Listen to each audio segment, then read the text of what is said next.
Assalamualaikum warahmatullahi wabarakatuh. Perkenalkan, nama saya Amir Mahmud Asidiki dengan NIM 235050 107 11 30 15 dari peternakan kelas KA dengan dosen pengampu Dr. Siti Azizah SPT MSOS.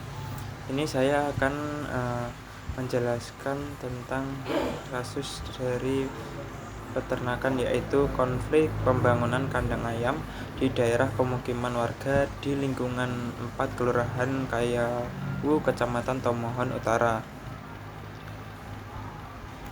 Jadi untuk pembahasan kasusnya yaitu pembangunan kandang ayam di lingkungan warga 4 Kelurahan Kayawu, Kecamatan Tomohon Utara menuai penolakan. Diketahui telah membuat pro dan kontra serta keresahan pada masyarakat sekitar kandang karena pencemaran lingkungan dalam pendirian kandang ayam ini pada dasarnya tidak berdampak atau tidak memberikan kerugian pada lingkungan abiotik seperti tanah air dan udara. Akan tetapi pencemaran di sini lebih pada masyarakat yang akan merasa terganggu akibat bau busuk yang ditimbulkan oleh kotoran ayam ternak. Terlebih bangunan peternakan yang didirikan di lokasi tersebut berada di tengah pemukiman warga serta direncanakan memiliki bangunan yang luas atau peternakan berskala besar yang tentunya akan diisi ayam ternak dalam jumlah banyak serta tidak adanya izin dari pemerintah dan pihak masyarakat setempat. Jadi untuk solusi permasalahan tersebut salah satunya yang pertama yaitu tentunya seorang peternak harus mengerti tentang penanggulangan limbah serta pencemaran lingkungan agar dapat menetralisir dan mengurangi dampak dari peternakannya, juga dapat untuk membeli obat pengurangan bau dan lain-lain. Yang kedua, pihak yang akan mendirikan kandang harus memberikan sosialisasi dan pengertian kepada masyarakat sekitar terkait pembangunan kandang serta dampak dan manfaat yang dapat diambil oleh masyarakat serta akibat adanya pembangunan kandang tersebut. Bila mana masih banyak dari masyarakat yang tidak setuju pembangunannya, bisa dialihkan ke daerah jauh pemukiman atau di tengah ladang tertentu. Yang ketiga, peternak harus mengajukan izin kepada pemerintah setempat terkait pembangunan kandang dengan skala besar, karena hal tersebut sangat penting dalam pembangunan awal kandang. Selanjutnya saya akan menjelaskan beberapa interaksi yang terdapat pada kasus tersebut. Yang pertama itu merupakan interaksi antara peternak dengan pemerintah. Antara peternak dan pemerintah merupakan interaksi asosiatif dengan proses kooperatif, di mana peternak dan pemerintah saling bekerja sama dalam peningkatan di bidang peternakan dan pemberian izin terkait pembangunan peternakan yang akan dijalankan nantinya. Yang kedua merupakan interaksi peternak dan dinas peternakan. Interaksi ini antara peternak dan dinas peternakan merupakan interaksi asosiatif dengan proses kooperatif, di mana hubungan antara peternak dan dinas peternakan merupakan suatu kemitraan yang sangat penting dalam upaya meningkatkan produktivitas dan kualitas hasil peternakan. Dinas peternakan sebagai lembaga pemerintah memiliki peran yang strategis dalam memberikan dukungan dan pelayanan kepada peternak, sedangkan peternak sebagai pelaku utama memberikan peran dalam menghasilkan produk peternakan yang berkualitas. Selain itu, di sini para peternak juga dapat berkonsultasi terkait penanganan terhadap limbah peternakan dan masalah lain yang dikeluhkan oleh masyarakat. Selanjutnya yang ketiga merupakan interaksi antara masyarakat dan perangkat desa. Interaksi antara masyarakat dan perangkat desa merupakan interaksi asosiatif karena masyarakat mengajukan keluhan kepada pihak desa terkait akan diadakannya pembangunan kandang. Yang nomor 4 merupakan interaksi masyarakat dan para peternak.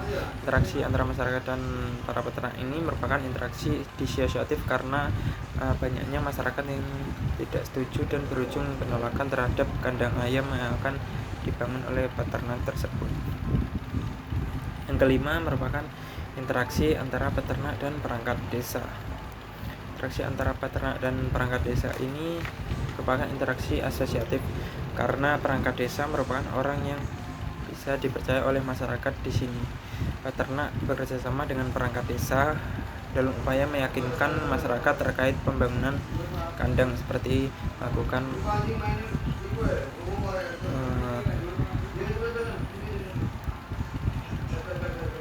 nomor 6 yaitu interaksi antara peternak dan akademisi. Interaksi antara peternak dan akademisi merupakan interaksi asosiatif. Di sini peternak bekerja sama dengan akademisi dalam upaya memberikan sosialisasi dan penyuluhan kepada masyarakat terkait pengelolaan limbah dan pemanfaatannya untuk menyelesaikan konflik yang terjadi. Yang ketujuh merupakan interaksi antara akademisi dan perangkat desa ke masyarakat. Merupakan interaksi asosiatif. Di sini akademisi dan perangkat desa bekerja sama memberikan sosialisasi kepada masyarakat terkait pengolahan limbah serta upaya penyelesaian konflik yang terjadi dengan peternak yang akan membangun kandang di wilayah tersebut. Selanjutnya saya akan menjelaskan posisi sosial dari pihak-pihak yang terlibat tadi dalam kasus tersebut. Yang pertama, pemerintah dan dinas peternakan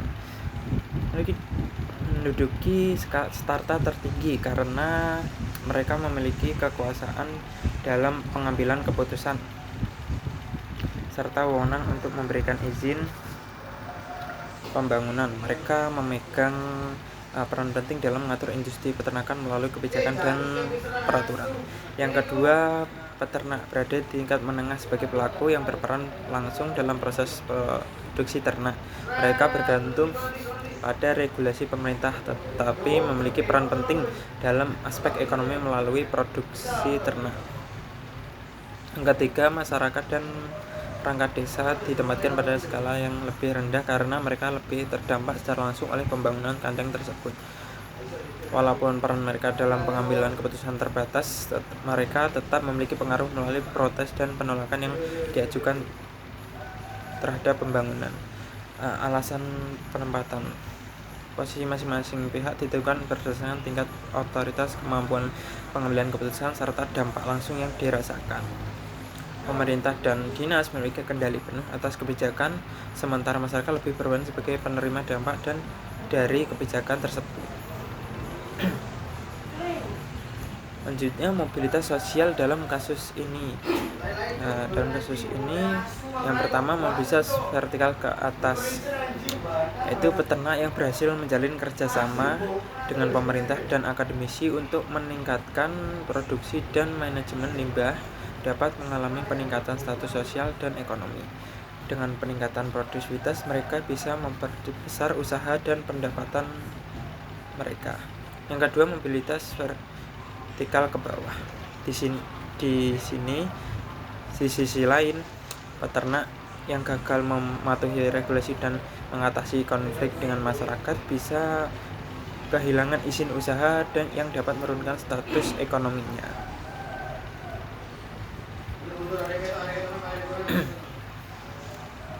Selanjutnya, status dan peran pihak-pihak yang berinteraksi tadi. Pertama, perintah dan dinas peternakan. Mereka berstatus sebagai otoritas utama yang bertugas mengatur dan mengawasi industri peternakan. Peran mereka termasuk memberikan izin, mengatur regulasi, serta memberikan dukungan teknis kepada peternak. Yang kedua, peternak sebagai aktor utama dalam produksi ternak memiliki status penting dalam industri ini. Peran mereka adalah memproduksi ternak berkualitas serta menjaga hubungan baik dengan pemerintah dan masyarakat sekitar. Yang ketiga, masyarakat. Masyarakat berstatus sebagai pihak yang terdampak langsung oleh pembangunan kandang. Peran mereka adalah menyampaikan aspirasi baik berupa keberatan maupun dukungan terhadap pembangunan tersebut. Dan yang terakhir merupakan perangkat desa. Mereka bertugas sebagai penghubung antara masyarakat dan pihak yang berwenang. Peran mereka adalah menjadi mediator yang membantu menyelesaikan konflik antara masyarakat, peternak, dan pemerintah. Selanjutnya saya akan menjelaskan tentang unsur-unsur kultural universal pada kasus penolakan pembangunan kandang di wilayah pemukiman warga tersebut. Jadi unsur kultural universal ini merupakan elemen, pola sifat, dan kebudayaan yang umum terjadi pada sebuah masyarakat tertentu. Yang pertama yaitu keterbatasan pengetahuan. Banyaknya masyarakat yang belum paham dan mengetahui terkait pencegahan, pengobatan, serta penanganan penyakit dan belum paham mengenai pengolahan limbah serta pemanfaatannya. Mereka biasanya tetap berpatok pada penanganan tradisional tanpa mengandalkan kemajuan zaman. Nah, solusinya sendiri yaitu diadakannya sosialisasi secara berkala dengan bahasa yang mudah dipahami dan disesuaikan dengan latar belakang budaya masyarakat tersebut. Yang kedua, membuat kelompok ternak untuk memudahkan komunikasi, berbagai informasi, serta pelaksanaan program kerja secara bersama-sama di masyarakat tersebut. Dan yang ketiga, mengkombinasikan pengobatan tradisional dan modern untuk meningkatkan efisiensi dalam pengobatan. Selanjutnya, sistem sosial masyarakat. Banyak masyarakat yang menganggap bahwa industri peternakan yang akan dibangun tidak terlalu berdampak lebih terhadap ekonomi dan kehidupan di sosial mereka. Solusi dari permasalahan ini yang pertama yaitu melakukan penelitian untuk memvalidasi klaim efektivitas pembangunan kandang ayam di wilayah pemukiman tersebut. Yang kedua, memanfaatkan teknologi di bidang peternakan agar dapat menguatkan lagi kepercayaan masyarakat terhadap pembangunan kandang. Dan yang terakhir, membangun hubungan baik dengan masyarakat sekitar serta menghindari komunikasi yang buruk untuk menghindari ketegangan. Ketiga, sistem nilai. Penting hewan ternak memiliki nilai ekonomi yang sosial yang tinggi bagi banyak masyarakat. Oleh karena itu, adanya pembangunan kandang ayam di wilayah tersebut diharapkan nantinya dapat membantu masyarakat, terutama dalam pembelajaran terkait pentingnya dan dampak beternak bagi masyarakat. Isinya yang pertama, meningkatkan kesadaran peternak tentang pentingnya peternakan dalam kehidupan menuju yang lebih unggul. Yang kedua, membantu masyarakat dengan memberikan mereka peluang kerja pada industri peternakan tersebut agar mereka juga dapat belajar lebih dalam lagi tentang dunia peternakan. Dan yang ketiga, menjalin kerjasama dengan pemerintah atau kelompok peternak lain untuk melakukan pemberdayaan dan pembelajaran kepada masyarakat tentang peternakan. Mungkin itu saja yang dapat saya sampaikan, kurang lebihnya mohon maaf. Terima kasih atas waktunya. Wassalamualaikum warahmatullahi wabarakatuh.